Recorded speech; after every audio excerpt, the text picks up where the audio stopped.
തെരഞ്ഞെടുപ്പ് വിജയത്തിന് പിന്നാലെ പയ്യന്നൂരിൽ പുതിയ കൂട്ടായ്മയ്ക്ക് രൂപം നൽകാൻ CPM വിമതൻ വി കുഞ്ഞികൃഷ്ണൻ. പാർട്ടിയിലെ അസംതൃപ്തരെ ഒപ്പം നിർത്താനാണ് നീക്കം. പാർട്ടി നേതൃത്വത്തിനെതിരായ വിധിയാണ് പയ്യന്നൂരിൽ ഉണ്ടായതെന്ന് വി കുഞ്ഞികൃഷ്ണൻ റിപ്പോർട്ടിനോട് പറഞ്ഞു. അതേസമയം PV അൻവറിന്റെ കൂട്ടായ്മയെ ചേർന്ന് നിൽക്കാൻ താല്പര്യമില്ലെന്ന് തളിപ്പറമ്പിൽ നിന്ന് ജയിച്ച TK ഗോവിന്ദൻ വ്യക്തമാക്കി. കണ്ണൂരിൽ CPMന്റെ ഉരുക്കുകോട്ടകൾ നിലംപരിശാക്കിയാണ് വിമത സ്ഥാനാർത്ഥികൾ ജയിച്ചു കയറിയത്. പയ്യന്നൂരിൽ ഫണ്ട് തട്ടിപ്പാരോപണം ഉന്നയിച്ച് പാർട്ടി വിട്ട വി കുഞ്ഞികൃഷ്ണന്റെ വിജയം CPMനെ വല്ലാതെ അസ്വസ്ഥപ്പെടുത്തുമെന്നുറപ്പ്. കേഡർ വോട്ടുകൾ പോലും ഒന്നായി വി കുഞ്ഞികൃഷ്ണന് ലഭിച്ചത് TI മധുസൂദനനോടും നേതൃത്വത്തോടുമുള്ള എതിർപ്പിന് അടിവരയിടുന്നു. രക്തസാക്ഷി ധനരാജിന്റെ നാട്ടിൽ CPM വോട്ടുകൾ ചോർന്നപ്പോൾ TI മധുസൂദനൻ സ്വന്തം ബൂത്തിൽ പിന്നിലായി.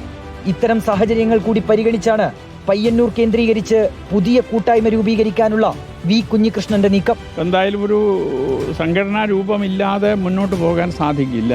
പയ്യന്നൂരിലൊരു കൂട്ടായ്മ വളർത്തിയെടുക്കുക എന്നതാണ് ഞങ്ങളിപ്പോൾ ഉദ്ദേശിക്കുന്നത്. പാർട്ടിയിൽ നിന്ന് പുറത്തുപോയ TK ഗോവിന്ദൻ UDF പാളയത്തിലെത്തിയപ്പോൾ അത് തങ്ങൾക്ക് അനുകൂലമാകുമെന്നായിരുന്നു CPIM വിലയിരുത്തൽ. പ്രവർത്തകർ ഒറ്റക്കെട്ടായി പാർട്ടിക്ക് പിന്നിൽ നിൽക്കുമെന്നും പ്രതീക്ഷിച്ചു.